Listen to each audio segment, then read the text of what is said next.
November 8, 1942. Sidi Bouzid, Tunisia, North Africa. The nascent daylight painted elongated shadows across the rugged landscape as Oberleutnant Wilhelm Schmidt took cover behind a low stone embankment. His carabiner 98K rifle was held firmly with both hands. The familiar feel of the bolt's action in his grasp was ingrained from 3 years of service. Load a single cartridge. Discharge. Manipulate the bolt. Expel the spent casing. Slide it forward. Chamber the next round. Acquire the target. Fire again. This, he understood, was the cadence of conflict, the rhythm that had propelled German foot soldiers across Poland, France, and deep into the heart of Russia. Its internal magazine held 5 rounds, each requiring the manual cycle of the bolt. Across the sun-baked expanse, American infantrymen advanced in a staggered formation. Schmidt had been informed these American adversaries were green, soft, ill-prepared for genuine combat. Their materiel was allegedly inferior, their training deficient. The ensuing 60 seconds would starkly, tragically disprove these assessments.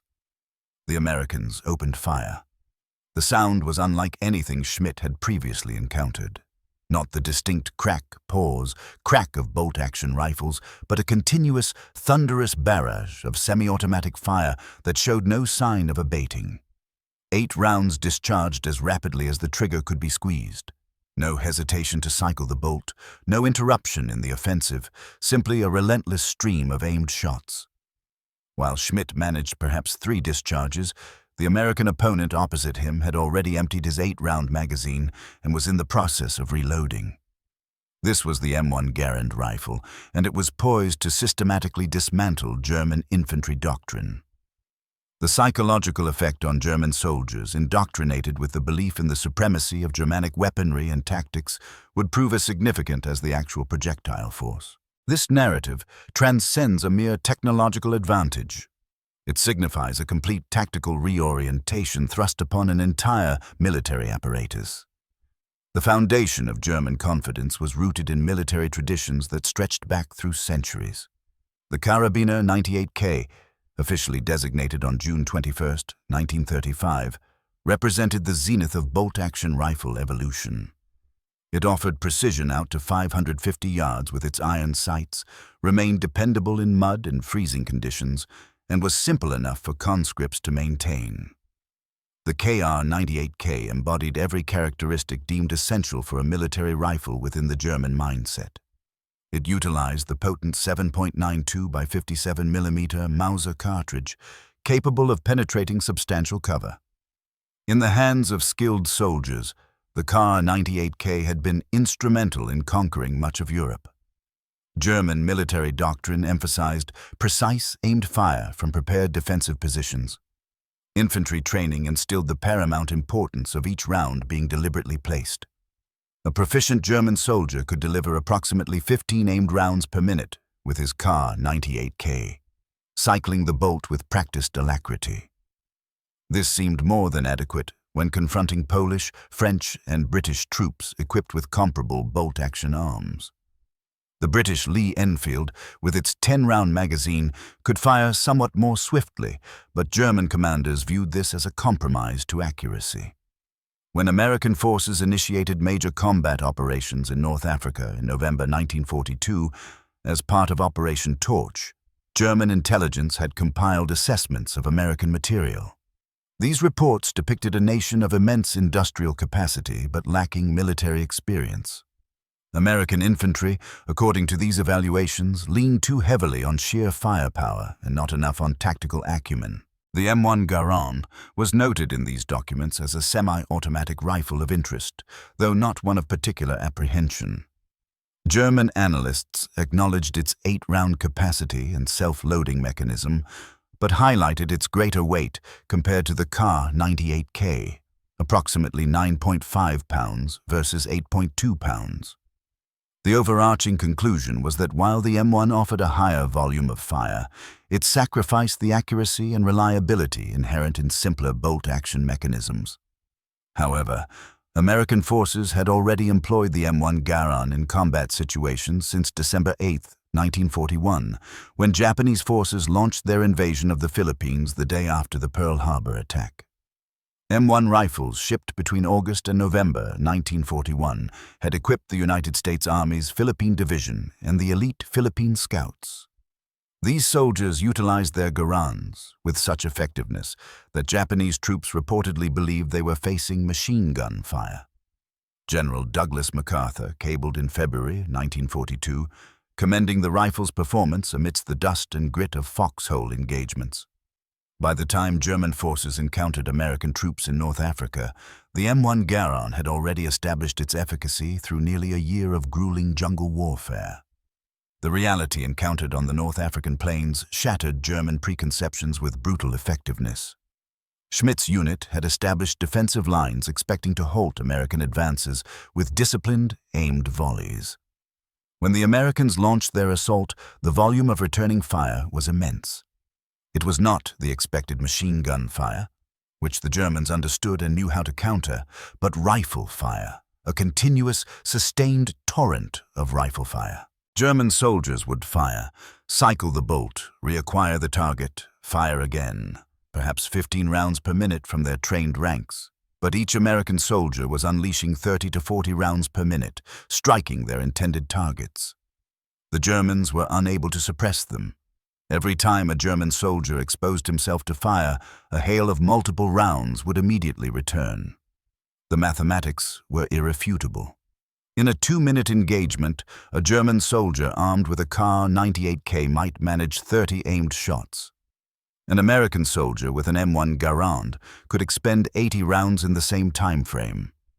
More critically, the German soldier had to disrupt his sight picture, manipulate the bolt, reacquire his target, and then fire. The American, conversely, simply squeezed the trigger 8 times in quick succession, his aim minimally affected by the rifle's moderate recoil. The M1 Garand's semi-automatic operation relied on a gas-driven system. As a round was fired, the propellant gases were diverted through a port in the barrel into a cylinder located beneath it. This gas pressure propelled a piston that cycled the action, ejecting the spent cartridge and chambering a fresh round. This entire process took mere fractions of a second. The rifle's action remained closed between shots, thereby maintaining the alignment between the barrel and the sights. Accuracy remained unimpaired, despite the rapid firing. Tests conducted at Springfield Armory demonstrated that the M1 could consistently achieve 4-minute of angle groups, signifying a spread of 4 inches at 100 yards. Many production rifles exhibited significantly superior accuracy. General George S. Patton, in a letter dated January 26, 1945, to Major General Levin H. Campbell, Jr., Chief of Ordnance, wrote, "In my opinion, the M1 rifle is the greatest battle implement ever devised." This was no mere hyperbole. Patton grasped that the rifle had fundamentally altered the nature of infantry combat. A soldier equipped with an M1 Garand possessed a firepower equivalent to multiple riflemen armed with bolt-action weapons, without compromising accuracy, reliability, or effective range. By mid-1943, the United States Army was equipping entire divisions with M1 Garands. During the Second World War, from 1937 through 1945, approximately 440,082 M1 rifles were manufactured. Springfield Armory in Massachusetts produced 3,526,922 rifles, while Winchester Repeating Arms in Connecticut manufactured 513,880. Production reached such prodigious levels that by D-Day in June 1944, virtually every American rifleman was equipped with an M1 Garand. This represented an unprecedented achievement. An entire military force, numbering in the millions, armed with semi-automatic rifles while their adversaries still carried bolt-action weapons. The M1 Garand's technical specifications told only a portion of the story. The rifle fired the .30-06 Springfield cartridge, a powerful round that had been in service with American forces since 1906. This cartridge propelled a 150-grain bullet at approximately 2,800 feet per second, delivering substantial energy at extended distances. The rifle fed from an 8-round en-bloc clip, a metal clip inserted directly into the rifle's receiver. Upon firing the last round, the clip automatically ejected with a distinctive metallic ping. While some expressed concern that this sound might betray their position, combat veterans universally reported that the cacophony of battle rendered the ping inaudible beyond a few yards. The rifle's reliability became legendary. Enduring the dust of North Africa, the mud of Italy, the cold of Northern Europe, and later the winter conditions of Korea, the M1 functioned with minimal maintenance. Field stripping required no tools. The operating rod and bolt could be removed for cleaning within minutes, then reassembled swiftly. German observers consistently noted this dependability with both respect and frustration. German defensive doctrine relied heavily on machine guns to provide suppressive fire, while riflemen engaged targets with precise, aimed shots. The MG-34 and subsequently the MG-42 machine guns were exceptional weapons, but they necessitated crews, ammunition carriers, and were vulnerable to artillery. The M1 Garand fundamentally altered this tactical calculus. American infantry squads, with each rifleman armed with a Garand, could generate firepower approaching that of German machine gun teams. More critically, this firepower was distributed across the entire squad. To suppress an American squad required suppressing 8 or 9 individually armed soldiers. The Italian campaign, commencing in September 1943, provided German forces extensive experience confronting American troops. From the Salerno landings through the arduous fighting toward Rome, German infantry consistently found themselves outmatched in terms of rifle fire by American riflemen. A report from March 1944, originating from the 94th Infantry Division, captured after the fall of Rome, noted that engagements with American infantry typically resulted in German troops being pinned down by rifle fire, even when the Germans held superior tactical positions. The report recommended an increased allocation of machine guns to offset the American advantage in infantry firepower. The German military establishment recognized the challenge and sought solutions. The G41, introduced in 1941, represented Germany's initial endeavor at producing a semi-automatic infantry rifle. 2 competing designs emerged, the G41M from Mauser and the G41W from Walther. Both proved significantly flawed. German design specifications mandated that no gas port be drilled into the barrel, a measure taken out of concern for premature wear. This forced designers to employ complex muzzle-mounted gas trap systems. These systems proved unreliable, prone to fouling, and added unnecessary weight. The rifles were intricate to manufacture and maintain. Production remained limited, with estimated totals ranging from 6,000 to 15,000 units produced before the design was abandoned. German designers subsequently studied captured Soviet SVT-40 rifles and conceded that the gas port system they had initially eschewed was, in fact, functional. The outcome was the G43, introduced in October 1943. This firearm incorporated a simpler gas system and a detachable 10-round magazine. It was lighter and more reliable than the G41 series. Production reached approximately 42,713 rifles by the war's conclusion, with around 53,435 fitted with telescopic sights for designated marksmen. The G43 was a capable weapon, appreciated by the soldiers who received it. However, it arrived too late and in insufficient quantities. For every 50 Kar 98K rifles manufactured, only 1 G43 was produced. The overwhelming majority of German infantry continued to be issued bolt-action rifles until the war's cessation. Even soldiers who received the G43 discovered it was not on par with the M1 Garand. The German rifle, while effective, was more complex, more difficult to maintain in field conditions, and suffered from parts availability issues as German industry faced increasing strain. The fundamental issue was that Germany had entered the war without an effective semi-automatic infantry rifle and never managed to close that technological gap. The impact of the M1 Garand extended beyond mere firepower. The rifle reshaped how American infantry conducted combat. Training emphasized rapid target acquisition and sustained firing. American infantry tactics presupposed that every rifleman could deliver substantial fire on target quickly. Squads advanced through a combination of covering fire and movement, with half the squad providing suppressive fire while the other half advanced. The sheer volume of fire from M1 Garands rendered this tactic devastatingly effective. On Omaha Beach on June 6, 1944, the 352nd Infantry Division defended fortified positions atop the bluffs.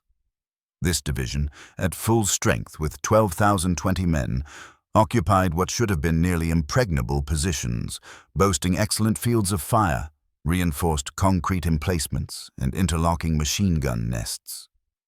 When American forces reached the base of the bluffs, their firepower was overwhelming. Every soldier carried a semi-automatic rifle and employed it continuously. German defenders could not sustain aimed fire due to the sheer volume of incoming rounds. Machine gun crews were simultaneously targeted by dozens of rifles. The fighting in Normandy during June and July 1944 provided German infantry with extensive exposure to American firepower. In the confined hedgerow terrain where combat occurred at ranges under 100 yards, the M1 Garand's rapid-fire capability proved decisive. Traditional German tactics of a few riflemen providing cover for others to maneuver no longer proved effective. The covering fire delivered by M1 Garands was too intense, too sustained, forcing German troops to remain under cover. Statistical analyses conducted by the United States Army's Historical Division after the war, examining after-action reports and casualty data, revealed that American infantry squads inflicted casualties at rates significantly higher than anticipated based on their numerical strength. While numerous factors contributed, including artillery support, air superiority, and logistical capabilities, the consistent advantage in infantry firefights clearly pointed to the M1 Garand's pivotal role. American infantrymen could expect to prevail in engagements even when outnumbered, provided they had adequate cover and sufficient ammunition. The German Army's response materialized in the form of the Sturmgewehr 44, the world's first true assault rifle, firing an intermediate cartridge, the 7.92 by 33 mm Kurz, from a 30-round magazine in either semi-automatic or fully automatic mode. The STG-44 represented revolutionary thinking. Approximately 425,977 were produced, predominantly in 1944 and 1945. However, much like the G-43, the STG-44 arrived too late and in insufficient numbers. The majority of German infantry never encountered one. Those who did frequently lacked adequate ammunition as Germany's industrial capacity deteriorated. The M1 Garand's technical evolution commenced long before the Second World War. John Cantius Garand, born on January 1, 1888, in Saint-Rémy, Quebec, Canada, relocated to the United States with his family in 1899. He began his employment at Springfield Armory on November 4, 1919, dedicating nearly 2 decades to perfecting his semi-automatic rifle design. Early prototypes utilized different operating systems and calibers. The U.S. Army initially favored a .276 caliber cartridge, offering superior ballistics to the .306, but General Douglas MacArthur, then Army Chief of Staff, insisted on retaining the .306 to leverage existing ammunition stocks and maintain compatibility with machine guns. This decision, made in 1932, delayed its adoption but ultimately proved to be sound. Garand continued refining his design through the early 1930s. The rifle underwent extensive testing at Aberdeen Proving Ground and Springfield Armory. Issues were identified and rectified. The gas system was simplified from an initial gas trap design to a more straightforward gas port system. The trigger mechanism underwent refinement. The stock design was enhanced for improved ergonomics. On January 9, 1936, the rifle was officially adopted as the U.S. rifle, caliber 30 M1. Initial production was slow, with only a few thousand rifles manufactured in 1937 and 1938. Production accelerated as war loomed, reaching 600 rifles per day by January 1941. The M1 Garand served American forces throughout the Second World War, the Korean War, and into the early years of the Vietnam War. It was not officially superseded as the standard service rifle until the M14 was adopted in 1957, designated as its replacement on March 26, 1958, with initial deliveries to troops commencing in July 1959. The complete transition across all units took until 1961. Even then, M1 Garands remained in use with Reserve and National Guard units into the 1970s. The M1 Garand's psychological impact on German soldiers manifested in profound ways. The weapon represented a technological superiority that contradicted everything they had been indoctrified to believe about American capabilities. German soldiers had been conditioned by propaganda to hold a belief in Germanic technological and tactical supremacy. When individual German infantrymen, properly equipped and well-trained, found themselves unable to win firefights against individual American infantrymen, the myth of superiority began to crumble. Following the Second World War, detailed studies of small unit actions consistently indicated that American infantry inflicted disproportionate casualties in firefights. The rifle each soldier carried made a quantifiable difference in combat effectiveness. American casualties resulting from German rifle fire were proportionally lower, another indicator of the M1's efficacy. German attempts to compensate through superior tactics and advantageous positioning achieved only partial success. Ultimately, the sheer volume of aimed fire from American infantry would find targets, suppress defensive positions, and enable American maneuver elements to close with and neutralize German strongholds. The M1 Garand's legacy extends beyond the Second World War into the realm of modern firearms development.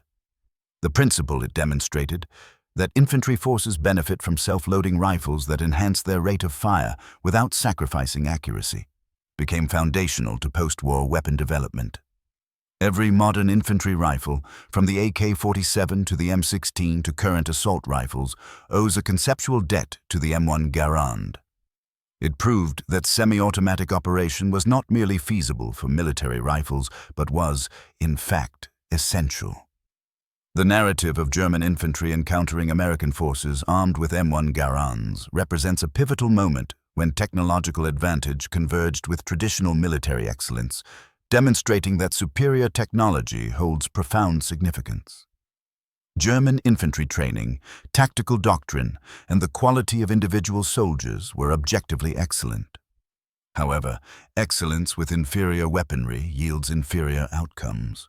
The M1 Garand provided American infantrymen with a tool that enabled them to fight effectively, even when outnumbered, to win firefights, even against veteran troops, and to advance against fortified positions that should have been nearly impregnable.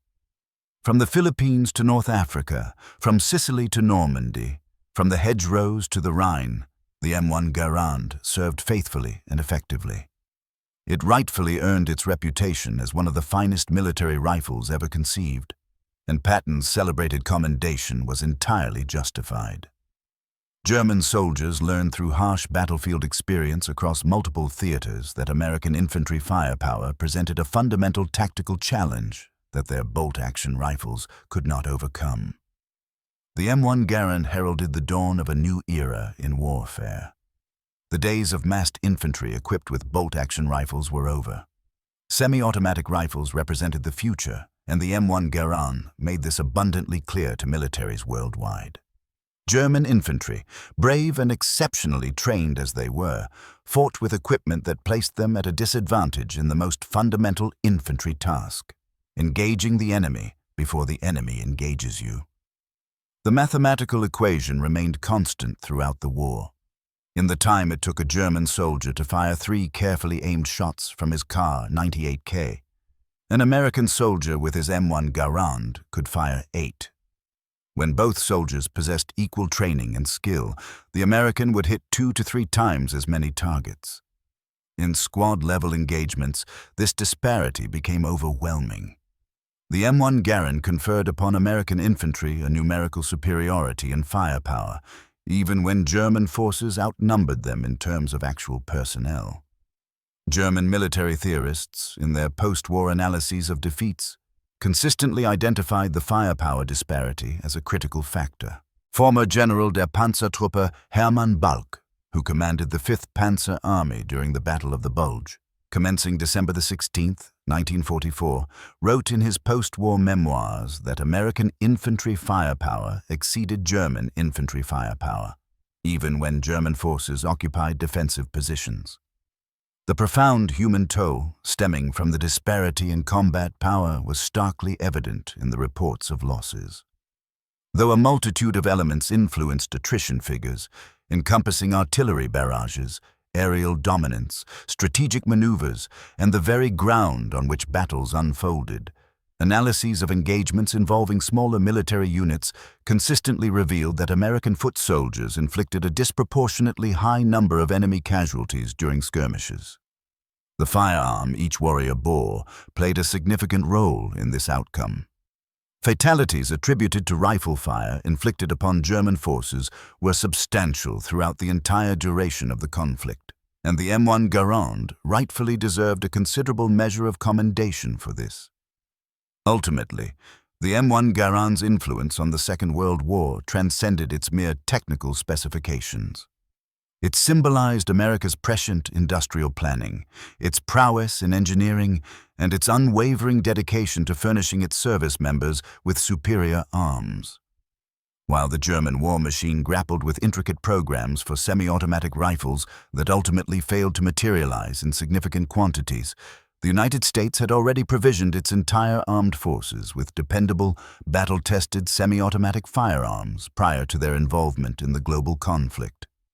This inherent advantage, multiplied across millions of troops and thousands of combat encounters, contributed substantially to the eventual triumph of the Allied nations.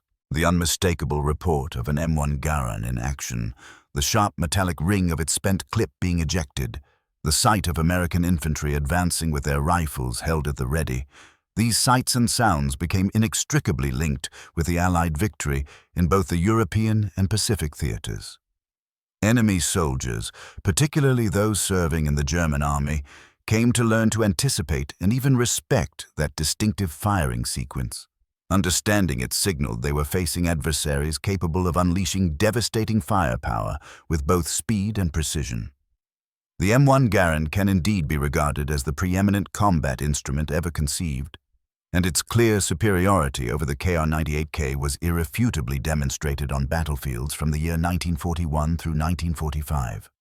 It is important to note that this rifle did not single-handedly secure victory.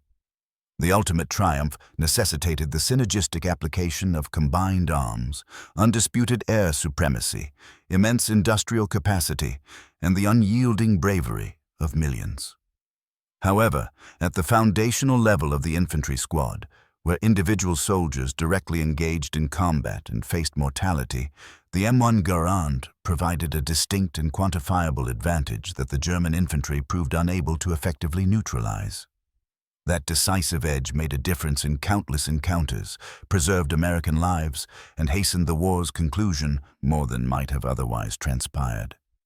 The M1 Garand stands as a compelling testament to the remarkable achievements possible with thoughtfully designed military equipment.